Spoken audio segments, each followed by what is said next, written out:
आइए जानते हैं एक ऐसी कथा जिसकी चलते अर्जुन जी को नपुंसक होने का श्राप दिया था उर्वशी जी ने। तो ये जानते हैं ऐसा क्यों हुआ था मेरे साथ, यानी आपकी अपनी नीति के साथ। ये प्रसंग पांडवों के वनवास के समय का है। अपने वनवास के समय एक बार पांडव वेदव्यास जी के आश्रम में पहुंचे और उन्हें अपना दुख बताया। युधिष्ठिर ने वेदव्यास जी से प्रार्थना करी कि वे उन्हें अपना राज्य पुनः प्राप्त करने का कोई उपाय बताएं। तो वेदव्यास जी ने कहा कि पुनः अपना राज्य प्राप्त करने के लिए तुम्हें दिव्य अस्त्रों की आवश्यकता पड़ेगी, क्योंकि कौरवों के पास भीष्म, द्रोणाचार्य, कृपाचार्य, कर्ण जैसे महारथी हैं। अतः बिना दिव्य अस्त्र प्राप्त किए तुम उनका कुछ नहीं बिगाड़ सकते। युधिष्ठिर के पूछने पर कि वो देवताओं में से दिव्य अस्त्र कैसे प्राप्त करें, तो वेदव्यास जी ने कहा कि आप सब में केवल अर्जुन ही देवताओं को प्रसन्न करके दिव्य अस्त्र प्राप्त कर सकते हैं। अतः अर्जुन को देवताओं को तपस्या करके प्रसन्न करना चाहिए। वेदव्यास जी के ऐसे वचन सुनकर अर्जुन जी जो हैं तपस्या करने के लिए अकेले ही रवाना हो गए। अर्जुन उत्तराखंड के पर्वतों को पार करते हुए एक अपूर्व सुंदर वन में जा पहुंचे। वहां के शांत वातावरण में वे भगवान की शंकर की तपस्या करने लगे। उनकी तपस्या की परीक्षा लेने के लिए भगवान शंकर एक भील का वेश धारण कर उस वन में आए। वहां पर आने पर भील रूपी शिव जी ने देखा कि एक दैत्य शूकर का रूप धारण कर तपस्या अर्जुन की घात में है। शिव जी ने उस दैत्य पर अपना बाण छोड़ दिया। जिस समय शंकर भगवान ने दैत्य को देखकर बाण छोड़ा, उसी समय अर्जुन की तपस्या टूटी और दैत्य पर उनकी दृष्टि पड़ी। उन्होंने भी अपना गांडीव धनुष उठाकर उस पर बाण छोड़ दिया। शूकर को दोनों बाण एक साथ लगे और उसके प्राण निकल गए। शूकर के मर जाने पर भील रूपी शिव जी और अर्जुन दोनों ही शूकर को अपने बाण से मरा होने का दावा करने लगे। दोनों के मध्य विवाद बढ़ता गया और विवाद ने युद्ध का रूप धारण कर लिया। अर्जुन निरंतर भील पर गांडीव से बाणों की वर्षा करते रहे, किंतु उनके बाण भील के शरीर से टकरा टकरा कर टूटते रहे और भील शांत खड़े हुए मुस्कुराता रहा।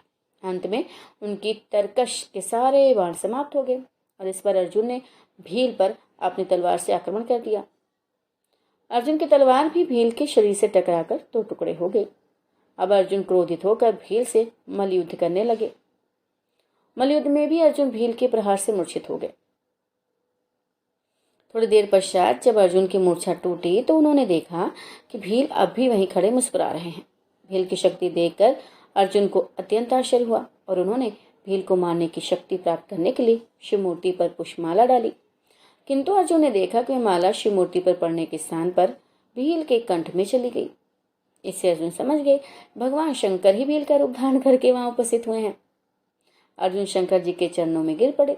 भगवान शंकर ने अपना असली रूप धारण कर लिया और अर्जुन से कहा कि वही हे अर्जुन, मैं तुम्हारी तपस्या और पराक्रम से अति प्रसन्न हूँ और तुम्हें पशुपत्यास्त्र प्रदान करता हूँ।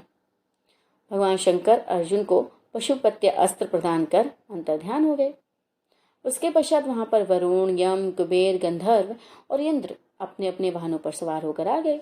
अर्जुन ने सभी देवताओं की विधिवत पूजा की। ये देखकर यमराज ने कहा कि अर्जुन, तुम नर के अवतार हो और श्री कृष्ण नारायण के अवतार हैं। तुम दोनों मिलकर अब पृथ्वी का भार हल्का करो। इस प्रकार सभी देवताओं ने अर्जुन को आशीर्वाद और विभिन्न प्रकार के दिव्य और अलौकिक अस्त्र शस्त्र प्रदान कर अपने अपने लोकों को चले गए। अर्जुन के पास से अपने लोक को वापस जाते समय देवराज इंद्र ने कहा कि हे अर्जुन, अभी तुम्हें देवताओं के अनेक कार्य संपन्न करने हैं, अतः तुमको लेने के लिए मेरा सारथी आएगा। इसलिए अर्जुन उसी वन में रहकर प्रतीक्षा करने लगे। कुल काल पश्चात उन्हें लेने के लिए इंद्र के सारथी मातली वहां पहुंचे और अर्जुन को विमान में बिठाकर देवराज की नगरी अमरावती ले गए। इंद्र के पास पहुंचकर अर्जुन ने उन्हें प्रणाम किया। देवराज इंद्र ने अर्जुन को आशीर्वाद देकर अपने निकट आसन प्रदान किया।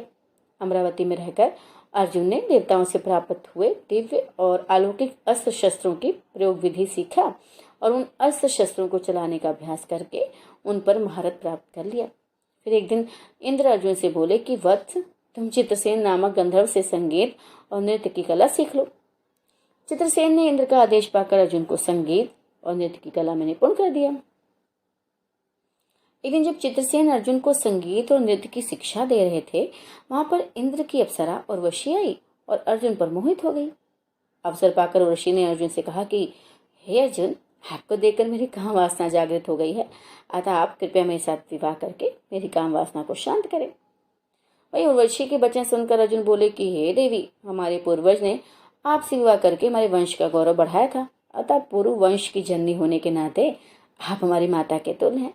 देवी, मैं आपको प्रणाम करता हूँ।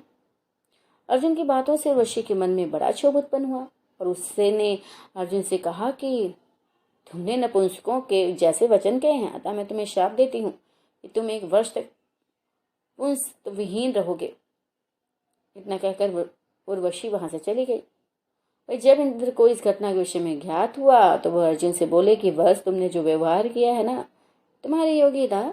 उर्वशी का यह शाप भी भगवान की इच्छा थी। यह शाप तुम्हारे अज्ञातवास के समय काम आएगा। अपने 1 वर्ष के अज्ञातवास के समय ही तुम पुंसत्वहीन रहोगे और अज्ञातवास पूर्ण होने पर तुम्हें पुनः पुंसत्व की प्राप्ति हो जाएगी। फिर क्या था, इस शाप के कारण ही अर्जुन 1 वर्ष के अज्ञातवास के दौरान बृहन्नल्ला बने थे। इस बृहन्नल्ला के रूप में अर्जुन ने उत्तरा को 1 वर्ष नृत्य सिखाया था। उत्तरा विराट नगर के राजा विराट की पुत्री थी और अज्ञातवास के बाद उत्तरा के विवाह अर्जुन के पुत्र अभिमन्यु से हुआ था।